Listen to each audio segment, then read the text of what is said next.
Я вот как бы благодарна и Виталию Борисову, и что такое обучение есть. Ну, потому что как бы родители, они не вложили, как бы не научили, как пользоваться финансами. Ну, что-то там было, конечно, но, в общем, вообще такая транжира. Ну, не умею пользоваться финансами. Вот, и вот этот курс, он как раз учит, как пользоваться финансами, как их умножать. Вот. Ну, то есть, как правильно с деньгами обращаться. Вот. Ну, очень много понимаешь в духовных вещах.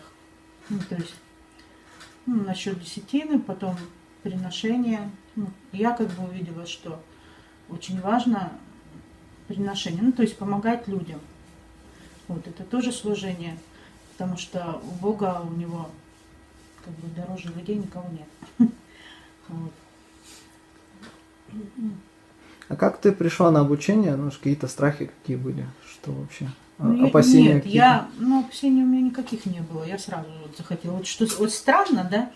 Я сразу как бы у меня такое вот желание сразу получилось. Я сказала, я буду вот обучаться. Ну, как-то вот. Захотелось Да, изменить. захотелось, да. Ну, как бы я поняла, что это не просто там какое-то такое обучение, а серьезное.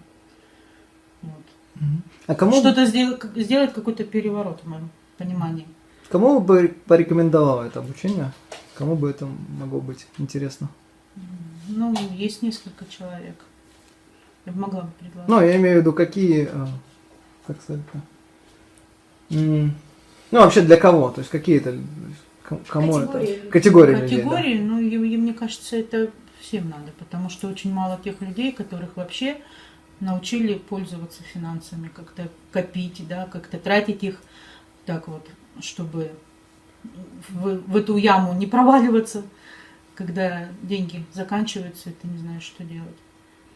Вот, все равно все должны, в идеале все должны уметь пользоваться финансами, научиться пользоваться. Поэтому это нужно каждому. да? Мгм. Спасибо.